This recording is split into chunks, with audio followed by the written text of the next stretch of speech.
Dando continuação ao segundo vídeo agora do Concílio Vaticano II, o agiornamento que o Papa João XXIII falou, essa atualização da Igreja, o 21º Concílio Ecumênico da história da Igreja se fez assim sob nova dimensão, mais pastoral do que nunca e abarcando um novo sentido para seu caráter ecumênico, entendido agora como interreligioso e interconfessional.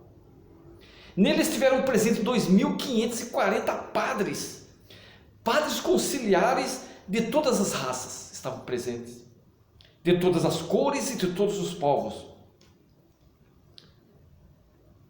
O Concílio Vaticano II conseguiu escapar de questões dogmáticas controversas, impondo-lhes definições e condenações.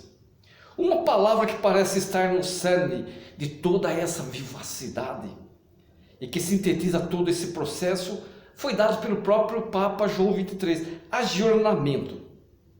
Com esse termo agiornamento, se quis pensar uma igreja inserida na atualidade, mas não apenas por meio de uma modernização da igreja. Agiornamento é uma palavra que traz toda a complexidade de um processo pelo qual a instituição reflete sua maneira de pensar e agir. Isso é a Igreja Católica. Pensar e agir no mundo que ela está inserida, buscando superar suas defasagens históricas com o contexto e com o homem atual. É esse espírito que mantém o dinamismo conciliar, mesmo quando, em virtude da morte de João XXIII, sobe ao trono de Pedro. Quem? O cardeal Montini. Quem que era o cardeal Montini? Ele pegou para ele o nome de Pedro e ficou Papa João Paulo VI, de 1963 a 1978. Ele tirou a igreja do gueto e plantou-se no coração do mundo moderno. Olha que interessante. Muito embora tenha riscos e consequências, mas ele fez isso. Paulo VI não apenas deu continuidade ao Concílio Vaticano II, mas implantou em toda a igreja muitas de suas modificações e aspirações. Seu pontificado foi um momento decisivo, no qual tudo aquilo que os documentos conciliares proclamavam foi transformado em desafio concreto para os cristãos.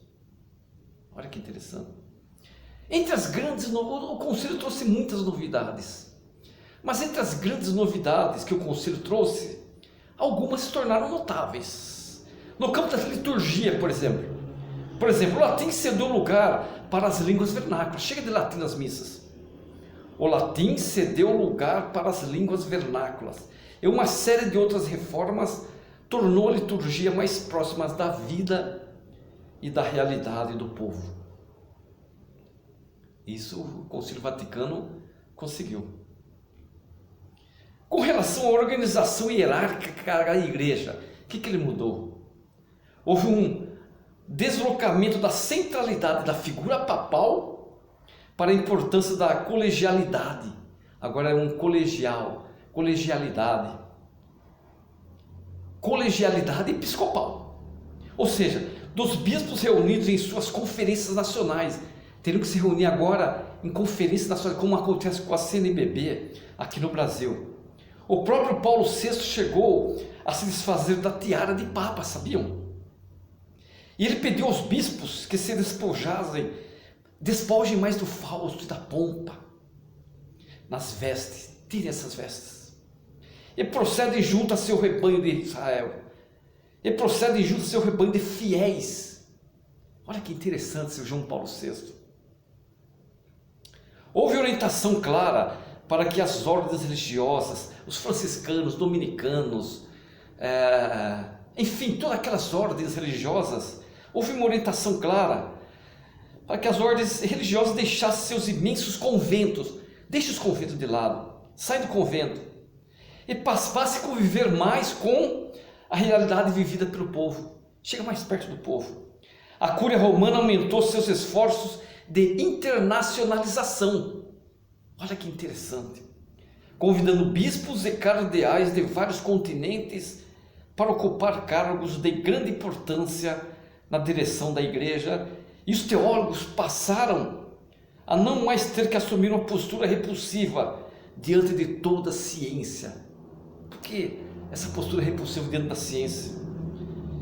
O que colaborou na transformação da, abre aspas, compreensão que a igreja fazia de si e de suas fontes de vidas.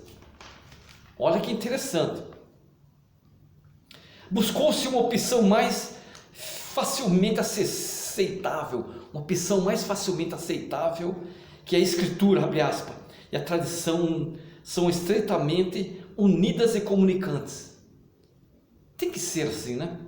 Formando uma só fonte de vida, tanto a escritura como a tradição.